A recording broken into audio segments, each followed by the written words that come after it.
Some viewers may find this content disturbing. Viewer discretion is advised.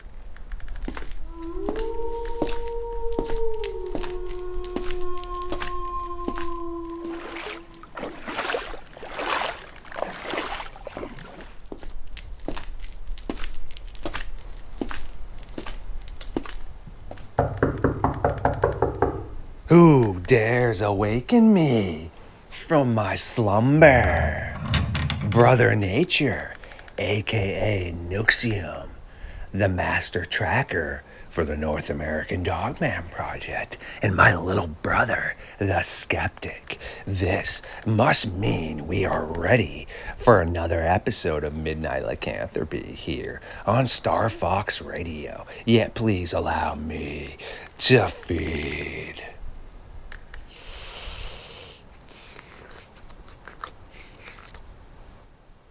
Well, that was absolutely delicious.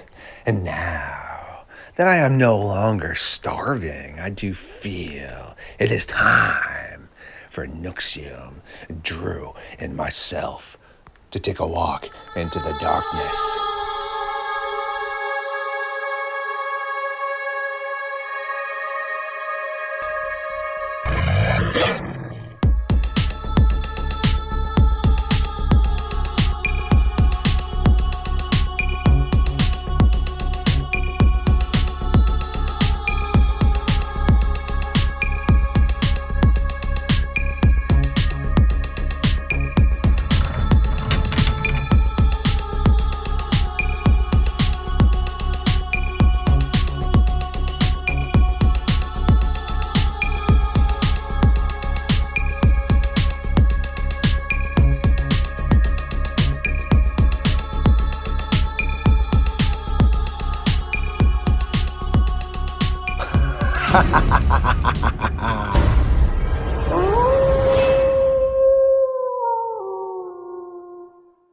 Welcome back, my creatures of the night. Yes, again, it is midnight lycanthropy time.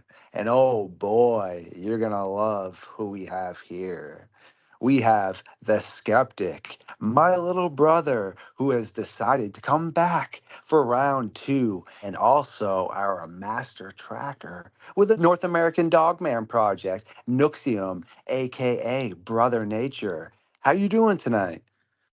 Oh, I'm doing pretty good. Uh, it's a beautiful sunny day right here in California. How are you doing? I'm good. Thank you for stopping in. Drew, how are you doing? Doing all right. It's definitely not sunny. I'm on the opposite side of the country, but well, that's something. That's a good thing. Yes, correct. To my audience tonight, we're going to really dive into tracking and understanding some of the misconceptions where people potentially are just sending in arguably tracks that belong to known animals. So Noxium is going to clarify this. Let's start with, we know you're from California, but would you like to really dive into some of the traditional landscapes and how everything works out that way, Noxium? Yeah, if you could put up the map right there, I could give you a little brief description of what I know about my bioregion, actually, the area that I work in. And, I've been working here from the coast of California all the way to the Sierra Nevada mountains, from Yosemite all the way to Quincy. That huge triangle, Marin Headlands, that's my territory and everything in between. So I've been a science teacher, naturalist for 35 years in that area, and actually a tracker. So that's one of my things in my repertoire of topics and subjects that I teach. I teach all subjects regarding nature, um, edible foods of the forest, survival skills, aquatic biology. One of my specialties. I love aquatic biology, but also tracking. Like I said, one of my main repertoire things, and I've been teaching it for 35 years. And I was an interpretive student aide for the East Bay Regional Park District in the academy, and that's when I first started learning tracking and it's just something that I never stop doing. And wherever I go, I track. I have tracks from Australia. I got dingo tracks. I got kiwi from New Zealand. Right here in my own bioregion, I love to go black bear tracking every year. And I just got back actually. And also, every now and then I get phone calls that come over that there's some kind of unusual cryptid animal up in the mountains up there to take a look at, look around, see what I can find. Is it harder to track in the mountains than it is in like in the lower lands? Just because I figured with all the ledge and like rock and everything else. That's a good question, Drew, and it goes back to that map of California. That California, on the west side of California, we have the Pacific Plate, and that area from the coast all the way to the mountains, that's all sedimentary, chert, and then there's sandstones and slate, and all the way to the mountains where it gets uplifted, which is on the east side, which is the volcanic side of California. You have two different bioregions. One side is volcanic, where you have basalt, andesite, granite, and on the west side you have this sedimentary soils that give you really great mud. So right. On the west side there's really muddy, and you could really generally go in there and find these beautiful tracks in mud. And I go there all the time to look for those, because those are primetime tracks, And I give bear tracks for Christmas gifts and things like that. Special people, the Great Black Bear Track Award. So I just got back. I was up there and casted several beautiful black bear tracks. Now on the east side, like I was saying, I'm working. That whole territory is mine. That bioregion, like I was saying, from Yosemite all the way to Quincy. Where's Yosemite in relation to like just based on the map? I got like White Mountain Peak and then Mount Whitney. Where's Yosemite in regards? Okay, you keep going. Just you got to go a little bit northeast, and then right there, Mount Whitney's a little south. Check out the Central Valley and go up. So we're looking at that entire terrain right there. Like I said, Yosemite, which is granite. Beautiful, glacially carved canyons, beautiful. On the other side over there, you got, Lake Tahoe, and then even further up north, you got Quincy and everything in between. So I'm talking oak woodlands. I'm talking all the way from the coast all the way to that area. That's my territory, Drew. I track every animal. Like I said, my backpack, Drew, is always ready to go at all times. I have it completely stocked. I make sure, because you never know. Even a little dog track outside my house is exciting to me. I go out there, and like you were just asking, is it a little bit easier to track in the mud surface? Actually, it is. Yeah. And not only that, Drew, check this out. Those tracks are easier to clean. Those tracks are like mud surface. You could go get spray water, toothbrush, toothpicks. It takes a little bit at a time, but those tracks usually take me about 1 to 2 hours to clean, and those are on mud surfaces. And then after that, I even spend another few hours on them, meticulously cleaning them and making them make sure that they're presentable to whoever it is that I want to give to as a gift, right? Right. Make sure the form's right and everything else. Yeah, I love tracking, man. So when I give things as a gift, I want to make sure that people check them out and they go, "Oh, what the heck is that?" And I call it instant enlightenment, bro. Anytime I give somebody a track, man, what the heck, dude? Because I'm just connecting people with nature, man. And I got to get out there. It's just in my blood, actually. My Native American blood. I'm a tracker from way back. It's in my DNA. I got 11,000 years of that in me, man. The Creator gave me a special skill in this life. I've been tracking regular animals this whole time, man. And then 2 years ago, I came across this creature for sure. Yeah, and this is on the east side now, right? So this area is all volcanic, Drew, and yes, out there in the east side of the Sierra Nevada mountains, that's all volcanic plugs, big volcanic mountain range all the way through California and beyond. Was it a moment where you had like that, like the first track that you saw that you were like, "Whoa, this isn't right"? I've seen, I've been looking at tracks my whole life, and this one just doesn't seem right. Well, you know what? I'll tell you, Drew. I sleep outside. I've been sleeping in my tent. I have a cabin wherever I go, But check this out. I always have my tent outside outskirts of camp. Even though I have my own cabin, which I do sleep in, right? My tent acts as my office space. It keeps me away from my clientele, the kids, everything in camp. I need to get away a little bit, so I go over there and I get to unwind, right? That's your home away So from home. I'm on the fringes of always the wilderness, and I sleep with a pot and pan. I hear bears. I go ding, spot. Whatever animals out there. That's all you usually normally need, and they just get out of there. And I'm a really light sleeper, so it's no big deal. And being out there, okay, I'm on the fringes of nature. I understand that things could happen to me. So I sleep with 2 spears. I have a knife right in the back of my pillow. I have a 14-inch knife by my side, and I got another knife over here by my foot. Anything wants to me, I'm gonna them too. Right. And if they're gonna get me, you're gonna know what I'm gonna leave their DNA, Drew. They're not down with a fight. And I've been sleeping like that forever, man.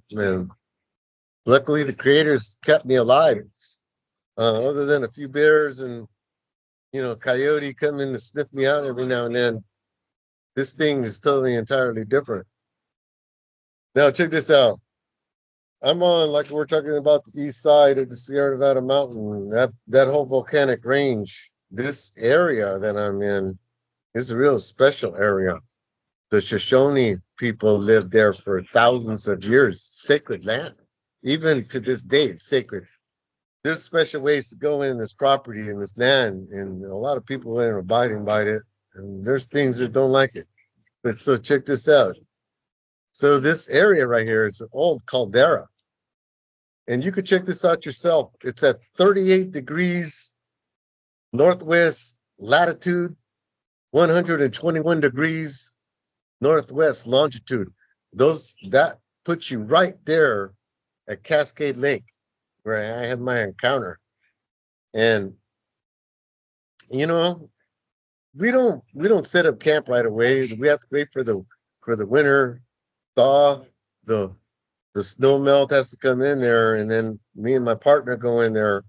That's when we are able to put up the tents, set up the plumbing, fix the bathrooms, whatever needs to get repaired over the year. We do it.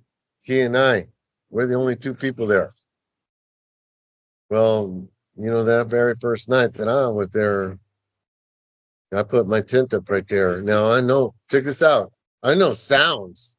Right. And this son of a gun took 25 very powerful steps right to my tent.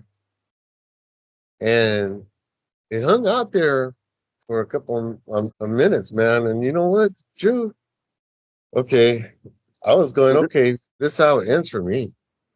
Was it the pace? If you live in a house long enough with people, you can tell when so-and-so's walking on the floor. You can tell when it's, your certain cat or your dog or whatever. I get that. You learn sounds, you learn patterns. But what was it about the gate that you heard that sounded different than something normal? Bears, when they come up to my tent, man, they're really mellow. Right. You can hear them just scraping. They're just going chew, chew, chew. Yeah. Now, I'm telling you, this area, I got to go back to geology here. I got to go back. Because this caldera at this lake that I'm at, there's 9 alpine lakes right there, and when this thing fired up, man, the the lava flow. It flowed what is known as andesite. And this, over millions of years of weathering, this andesite is crackly, it's gravelly, it's slippery, it's sandy, it's rocky, right?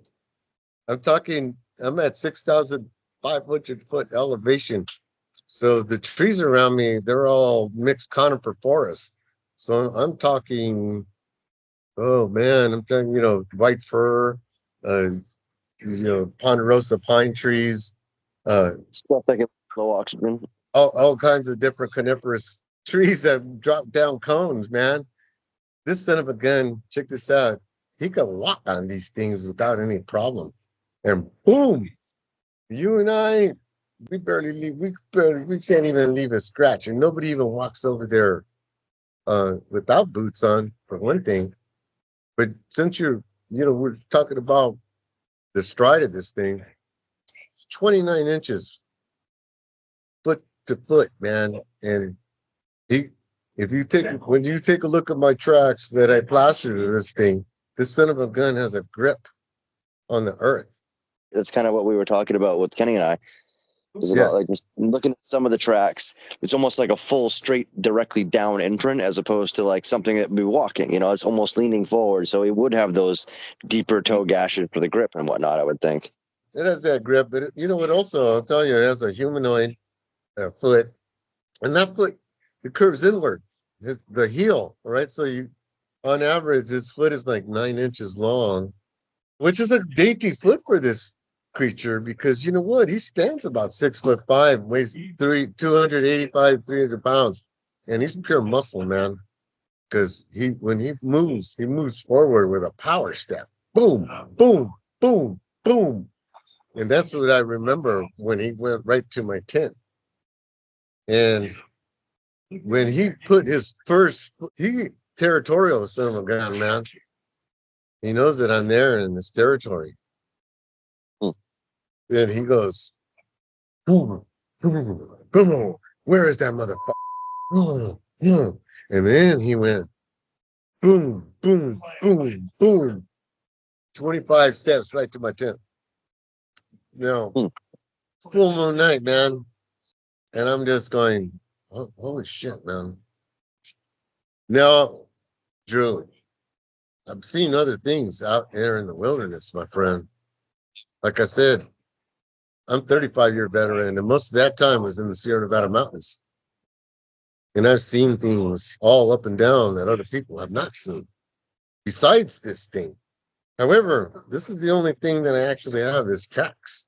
Because I went in there, oh man, I was going, oh my God. Because you know what? When he was outside my tent, man, I don't even like reliving this. But man, I'm looking at this son of a gun. He puts his finger on my tent, man, because he didn't know what that was. And Drew, he went like this. And I mean, this bite force is as strong as an alligator's, man. And I was going, I pulled out my stiletto right there. I had my both of them. I was going, all right, this is how it ends for me, man. But I played possum right there, and I ain't gonna say shit. I'm fucking gonna leave it as it is, man. So it's just projecting my thought onto this fucking werewolf. I was going, hey, I don't know who you are, but I'm the teacher here. I'm the science teacher here. And it stood there.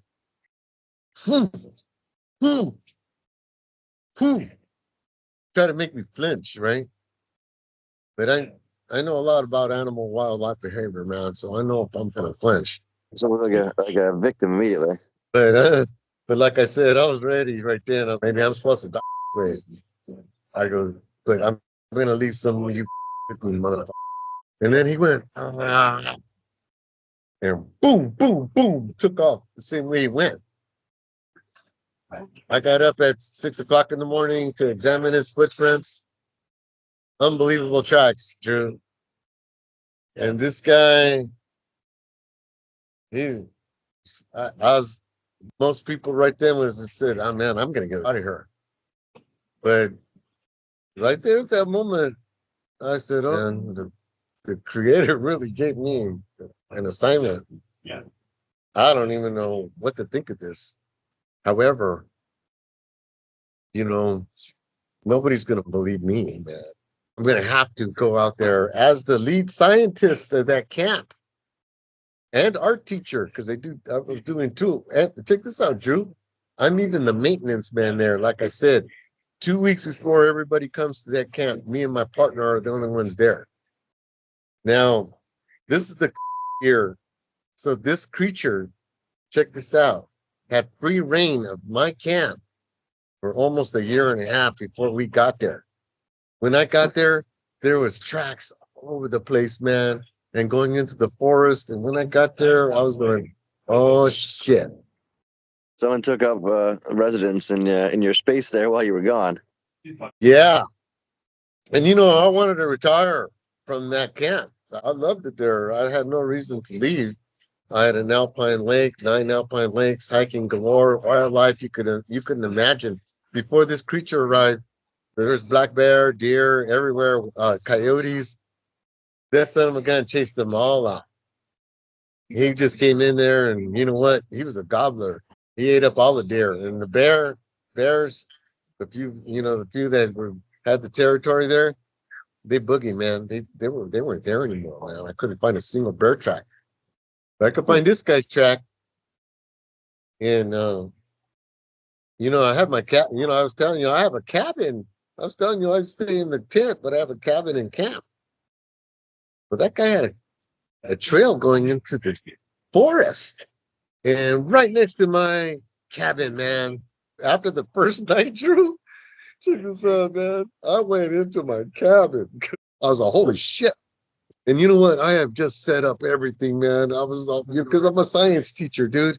I got a bag for every single occasion. Geology bag, botany bag, tracking bag, butterfly bag, you name it, art bag. It's fully stocked, ready to rock and roll at all times. I'm a professional naturalist, man. I don't fool around one bit. Anyway, that's on the east side, man, of the Sierra Nevada mountains. So, in order for anything to put any kind of indentation into the earth with their feet, you got to have power. Got to be heavy. It's got to be stepping with purpose. And this guy, like I said, 29 inches of nothing but pure power, man. Fast, big as a linebacker in the NFL without pads, dude. That's how big it is, with a big ass wolf face. That'll mess up your psychological well-being. Just looking at his incredible wolf face running around, man. This the locomotion and boom, just like man. Now, as a naturalist, a biologist, I have a master's degree in science education. I'm in awe of the locomotion of this creature. Spiritualist. Going, oh man, this thing is bad juju, man. So, Brother Nature, what do you think about those coyotes that were sent to us from Wolf County, Kentucky? We actually had some people that were specialized in ammunition as well as hunters and also law enforcement look at that when we sent it to you, just to try to get all angles. And everyone came to the conclusion, including yourself, that gentleman was unable to do that, and it was some sort of savage animal attack. So I then proceeded to reach out to my environmentalist, who also works with some biologists, who were stumped by initially thinking maybe it could have been a large cat in the area because it went for the neck, yet they retracted their statement after saying they were confused because it was still a pretty large pack of coyotes for a mountain lion to take on. In the Wolf County, Kentucky area, what sort of predator in your eyes would have done that carnage? Man, I'll tell you, it's one like this guy that I came across. And I don't know if it's the same kind, but it might be a similar kind, something along the line, because I keep looking at that that too, by the way. I look at all these things and make sure that man, have I come across this before? Why not? Where is this from? Where is the next track? That's the thing. See, you have a bunch of tracks of mine. People have to get the next few tracks. It isn't just, oh, look at, I have this one track. And however, the track is interesting in itself. But if it was a pack of coyotes doing something like that, first of all, the mouth of that thing is the cut. Look at, man, that's the mouth of the coyote is going to go like that. That thing was going like that. It was being a big chomp. This thing was really laying its mouth into this creature. And check this out, packs of coyotes. Okay, you're talking 5, 6, 7 coyotes. They're going to rip that thing to shreds. There's going to be hair all over the place. This thing, big ass chomp, boom. This is the trip with me on this thing. Lets it go with the big old nasty. And let it go. It's letting other things know, hey man, there's a new dog in town. This is my territory. A couple of them in here that Kenny had put in that were like, it was like the second or third batch in. There's it was like a coyote that had basically been almost disemboweled. Like his whole gut got like the whole side through the rib cage and everything down into the side of it. I don't know if you can see the ones that he sent in. Yeah, I hope we're talking about the same one. However, the one that I saw, the mouth was just humongous. It was a snap. Those are what I'm talking about, man. Those like huge, gigantic bites like that don't occur normally because coyote canine teeth, that big, they got to rip. That's my viewpoint on that. That's what I saw on that. Yeah. And I'll continue looking at that because, that one still interests me to keep looking at it, man. Yeah, so I got to look at that some more. There's one of them they sent in where like I think it's a picture of a coyote with like its mouth like torn off. Only thing I've ever seen is like just on TV, like a lion, for instance, will try to like smother its prey by like biting onto the face. Check this out, Drew. I'll tell you a little bit of difference between an African lion and this thing. Right. Is it has arms, so it has thumbs, possible thumbs like you and me, man. So it's able to grab, hold something in place. It adds a whole different dimension. Mountain lions, they got the big gigantic canine, they got the big claws. They're gonna go for the throat. They're gonna do this thing. This thing's gonna grab you first, man, pull you in, and then it's gonna take care of business. This is a hypothesis, of course. However, this is a pretty damn good one. That not only is these werewolves out there are able to grab you, but because they got this incredible, sharp nails at the end of their foot claws, they're almost like velociraptors, dude. They get you and they go whack, whack, whack. They ain't gonna see you. Right then, it just takes you in its cage, takes care of you, eats you from urine. Those pictures of that coyote, where were those taken?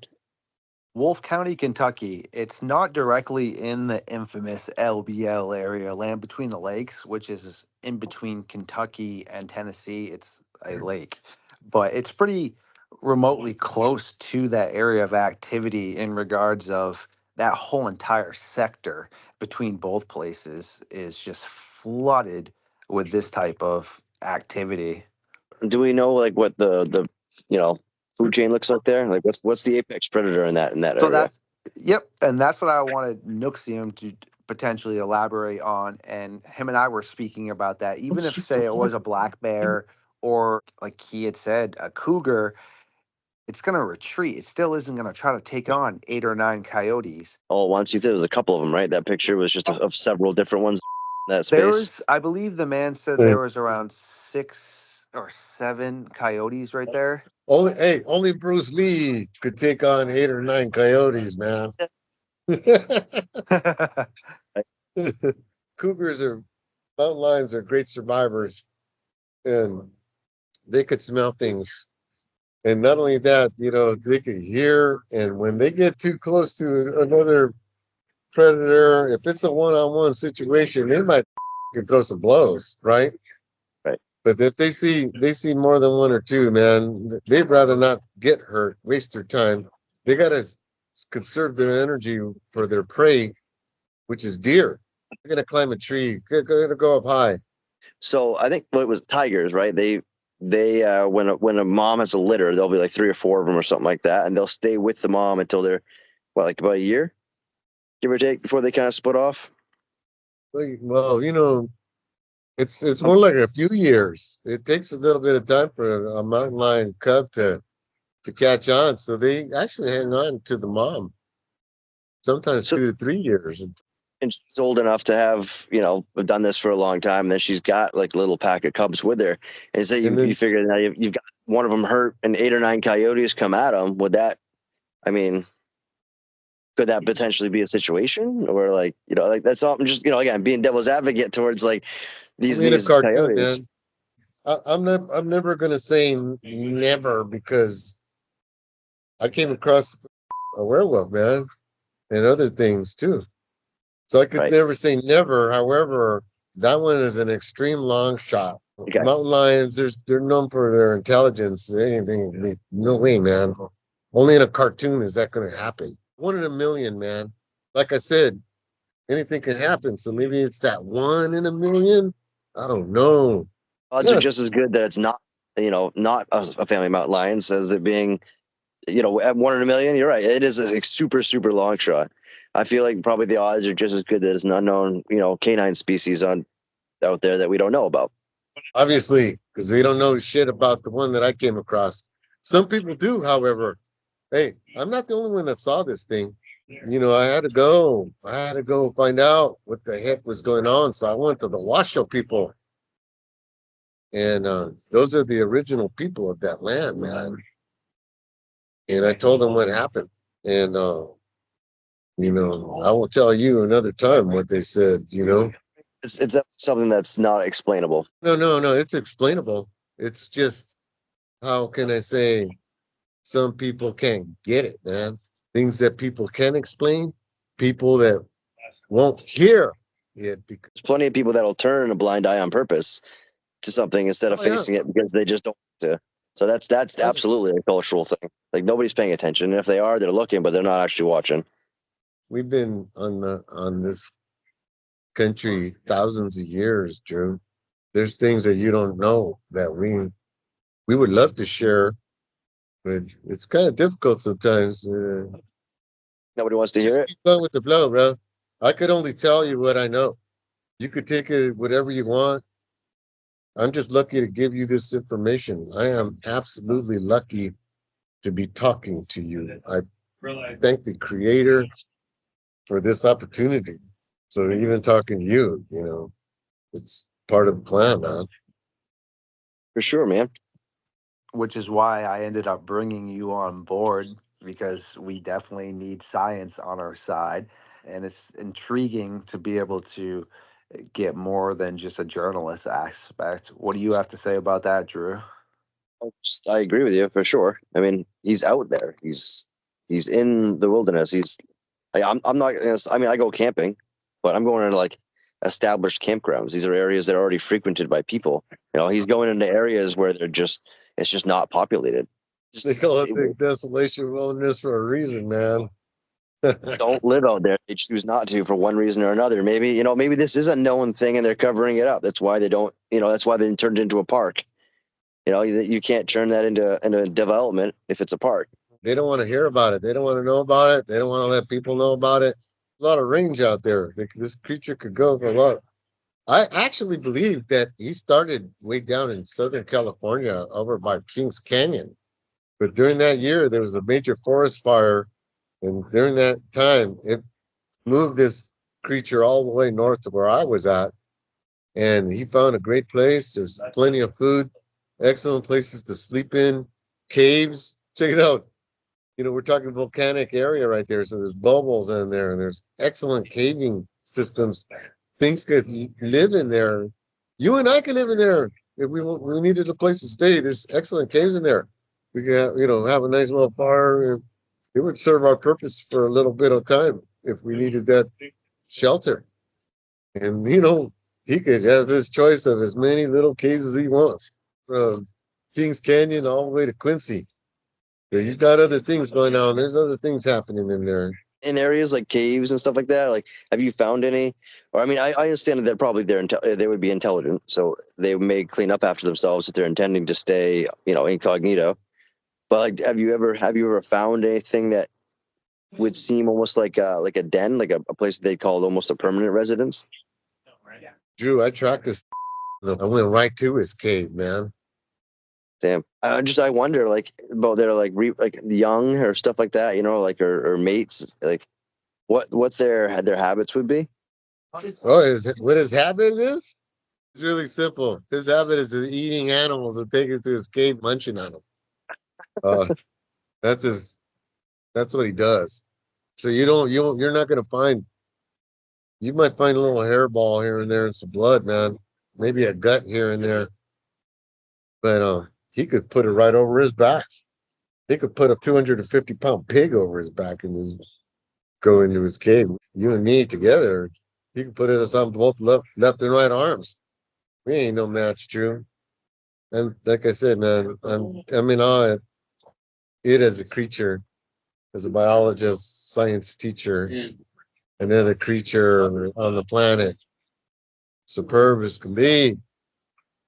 But man, well, first of all, Drew, like I'm saying, all these tracks that I casted right there, this andesite, they use that in concrete, man. So this It looks like this soil here is concrete, Yeah. but there is sandy and gravelly things around. That's why they're so hard to track, for one thing, because there's an environmental factor. How much pressure the creature is putting on the earth at a certain, how much sand is in a certain area, as opposed to harder rock, how much toe he was putting in at an angle as opposed to his back heel. Were there pine cones in the way? There was also different rocks. Just an enormous amount of factors to find these tracks that I had. You got to go in the forest. I said, man, I got to go in there and get the best. Yeah. I'm going to get the best. Look I casted 20 tracks. I have 18 right here. I've only cleaned like 12. These things are really hard to clean, Drew. Like I'm telling you, andesite is like a concrete. So when plaster goes on it, it concretes it. So you got to go, it takes forever just to clean one. As opposed to the west side, like I was telling you, the black bear tracks that I had on mud soil, slate mud, really nice. This side, not so easy. However, the andesite tracks are so excellent and superb. They're like fossils. You and I walk, we leave a divot like this. Take a look at those tracks, Drew. That son of a gun is that deep. He has a territory. He had staked it out. That's why you get so many tracks all in one track. We got to take these to the next level. They're badass as they could be. They're superb. They're a monkey puzzle. There ain't a single other tracker out there. They're gonna come up with it. They're gonna go, what is that? But you know what? 3D laser print imagery is going to prove it even further. And not only that, Drew, there's hair on some of these tracks. I'm just hanging in there since this happened, right? I lost my job. Health went down a little bit. Oh, I'm on the rebound, man. But I need help getting to the next level to actually do a 3D scanner like these fancy dudes are doing all over the place on, Expedition Bigfoot. They break out this thing and I need that show to go. That'll prove it. Yeah. They're there anyway. They can't be disproved. Not a single person out there could disprove them. I challenge anybody. There's no real, yeah, it's hard. There's no like actual truth, like evidence to be able to disprove. That's what makes these things hard to acknowledge, but also hard to to just turn a blind eye. Like that's what I mean. People that are doing that, like don't get me wrong, there's definitely going to be things that I'm going to look at and say, I don't know. That may be a Dogman, but is there some other thing that could, Check this out, Kenny Tibero. He's the only one balls enough so far to have show this stuff on the airwaves like he is. Your brother. Yeah. There's been a lot of cryptid people out there. They're full of shit, man. I've been disappointed. However, check this out, Drew. It's taken me two years to clean these the way they are. They're, like I said, they take forever. So as we continue, I'll be continue to cleaning these even better than they are right now. The ones I showed you are the latest ones that I'm cleaning. I still got to clean the rest of them. And as a complete unit, like I said, dude, I got a motto, Drew, and everybody else out there. Tracks don't lie, and neither do I. So we're going to get these continue to get forensically looked at. Your castings aside, some of the pictures that he put up, though, like, so in the conversational, like, sorry, in our chat, whatever that they put up, there's a couple of people in there with like their hands down. Or were any of those weren't taken by you, right? Those are none of his images. Those are images that have been submitted to us from eyewitnesses that we have not been able to classify as a specific animal type. So it's just kind of in limbo. Now, Noixium, have you looked at any of those? Well, check this out, Drew. Oh man, I tell you, man, I'm trying to lead a somewhat normal life, man. You know what I'm saying? So even though this is kind of taking over my life, I don't want it taking over my life. I want to get back up in the mountains. It just rained here last week in California. I want to go back up in the mountains and go do some more tracking. I need to get away from civilization again. Like you said, people will just not even look at it and turn their heads and turn a blind eye to it. They have been. But I rejuvenate myself by going up to the mountains so that I come back so that I can give you this information. Anything your brother sends me, I take a look at. I might not get back to him right away on it because it takes me a little bit more time to actually analyze, study it, so that when I talk to your brother, I have what I think is the best answer I can give to him. Right? Yeah, you know what? Yeah, you speak informed. You don't want to say something and not have taken your time to kind of really So to look that's into where it. I'm at. So that's where I'm at with the photos and all the information that your brother sends me. A lot of the stuff I could match a lot of it with my own coyote tracks or great blue heron tracks. So some of those ones that weren't yours, you could probably look at those and tell if it was or wasn't, an unidentified animal. Can you? I mean, obviously a picture's harder. You can't. It's two dimensional. You're not looking at the whole thing. You're not looking at the environment. So when you look at like a picture of an imprint of something in the snow, that's a lot different than taking an actual imprinted track like you do, like a casting. That's something different. But like these pictures of the people, like I don't know, they put a knife next to a photo. If it starts with the photograph, that's where it starts from. But check this out. One of them is in the snow, right? Yeah. So there's frost wedging, contraction, expansion, more snow coming in. There's environmental factors there. That's why you always got to check out the next few tracks down the road. Right. Not just that one track. Because what was it? A stork? Stood one foot, popped up? Yeah. That's shit, man. So stuff like that I have to think about. I'm going, however, that one could be an interesting thing. But then I saw right behind it, if you look at that track, there's a smaller animal that's following that animal, which will happen a lot of the times in these wild creatures. The bear and this Dogman, they're sloppy eaters. They knock things down, so smaller creatures will follow them. Squirrels, shrews, little creatures. You know what? But animals like a raccoon, they don't stand a chance against this creature. They're on the menu. They're slow, fast, easy. They're the first ones that they get eaten quick. Everything else follows into place.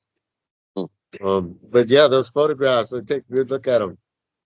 That's why, and then there was that creature, that animal got bit eaten the way that it was. That one track. Where's the next track? That's what I'm saying, man. That's what's about it. It's like still frame pictures of just 1 foot next to somebody else's foot, and then you've got like. So you make a good point though. In the snow, there's a lot of factors, but moisture level either starts to warm up, the snow kind of contracts, or it just forms. So each picture may not necessarily be exactly the way that the imprint was made too. It's just there's a wild inconsistency between the pictures I'm looking at least only the snow ones. Again, I'm not saying that these are the ones that you took or anything. No, he didn't take any images. He's the caster, so like I said, pretty much those are all images that have been sent and submitted to the North American Dogman Project, and that Jody Cook, myself, Shane Michael Crisp, anybody else within our organization has yet to be able to debunk. We have hunters with us, law enforcement, so now we've needed to take it to that next level and bring in somebody like Noixium that already was having these encounters and has this knowledge that we are unable to identify things and present it to him and see what he has to say. Now, Noixium, so I know that you frequented like a lot of the tracks or whatever in the Sierra Nevada area. Has there been other areas like of the United States that you've found this type of tracks or like this kind of like behavior? The trip is that when this happened to me, I went to confide in one of my cousins. She was watching an episode of Myths and Monsters in America. Mm-hmm. You know that program? I've heard. Yeah, I think I might have seen it at least once. My cousin was watching this program. I walk in. My head's all. I'm going crazy, dude. I just had an encounter with a werewolf face to face. So I don't even know how to act really, right? But I walked in there and I'm telling my cousin this. I'm looking at the TV and the son of a gun that's on that program has that track. And I don't know what episode it was, but he was from like, I don't know, South Carolina. I don't even know. I looked at it, I was like, what? Dang, dude. Like, that's the same track that I have. And that dude's way over there, and I'm over here, right? And then I'm hearing Beast of Bray Road. I'm hearing the Rougarou. By the way, the Rougarou is farther than we know. That was a term that French people gave it, but it had been in that land according to the people, the Seminoles that lived there. They lived with that creature for as long as they've been there. They had to deal with it, along with the skunk ape. I gotta go track over there. So anyway, that blew me away a little bit there. I was just going, wow. Right, and you're saying this, Kenny. You've said this, I think, too, that there's variations of it. It's not necessarily that it's all. They're all that. You could have something that's very, very similar and potentially be again unidentifiable and be a version of this with a slightly different environmental growth. Yes. I'll give you an example. You have the Bear Man, Bearzilla, which is reported to be a massive bear-looking wolf creature. And then they also have other reports of hyena-looking ones. So yeah, you're gonna have variations in tracks and size, etc. Well, it's interesting that you would say that about like the monkey-headed creature that was running around. That creature was spotted. Shane knows about it more than me. It's in Southern California. It's scared some school kids and yeah, the Watts Valley ape cat and also the Klickitat ape cat from Washington. Check this out. This is what that creature, if it's the same one, reappeared again in the Sierra Nevada mountains this past year, and they called me to go investigate. And that's when I went out there. I went 11 days by myself. I was unable to find the creature that they were looking for, but there were a lot of people I interviewed a lot of people. The trip about that too is that when I went over there, the dogs and cats were going missing. There were no raccoons, no opossums. The squirrel population left somewhere, no sign of deer anywhere. Big Mama Bear on the other side of the river had a cub and a teenager. Nobody was going to mess with her, man. She's so huge. A Dogman, she would rip. He's 350 pounder. It's just wild that, I don't know, more people either aren't paying attention or is somehow a lack of evidence. Like, it's almost like they clean up after themselves. That's not true at all. I got those tracks right there. And like I said, we got to take it to the next level, friend. There's your evidence right there. I stand behind every one of them. Yeah. I don't necessarily mean that there's lack of evidence in tracks, like that they're not present. Like, they're present, but like, I mean, if you were to think any predator off the top of your head, you could probably tell more than just its track. Check this out. You got to take a look at the tracks, get them forensically analyzed. Not my perspective individually, because I mean, I wouldn't be here if I didn't have some sort of idea that this was something. You know, if I was one of those people that was just like, no, there's nothing. I wouldn't be here talking to you.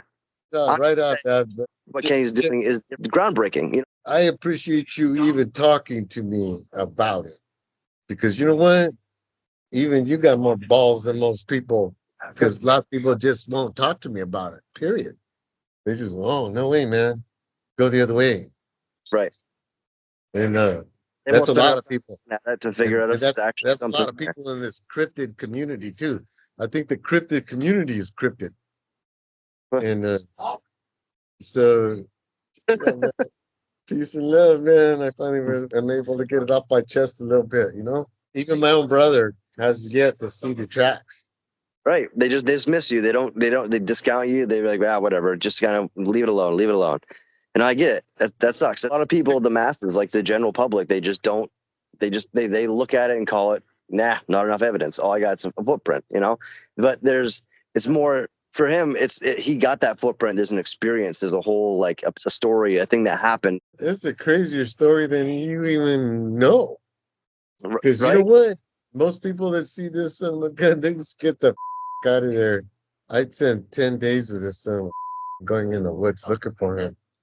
Yeah. It just changes your whole persona in life. Of course it does. Well, I appreciate everyone sitting down tonight and actually really bringing some more credence and some more questions and some more quality evidence towards the whole Dogman topic, because it does need a bunch more of that. And when there are intelligent minds that can sit down and really discuss things and try to shed light on it, it's what the North American Dogman Project's all about. It's what Star Fox Radio is all about. And I do appreciate it. Kenny and Drew, thank you guys for hanging around with me. All right. Well, make sure everyone does stay safe out there. And we will definitely get both of our hosts back on here sooner than later. And stay safe, everybody. Thank you for everyone who once again stopped by tonight for another episode of Midnight Lycanthropy here on Star Fox Radio. If you do enjoy my content, please like, subscribe, and share it. Feed the algorithm, and I will see you on the next one.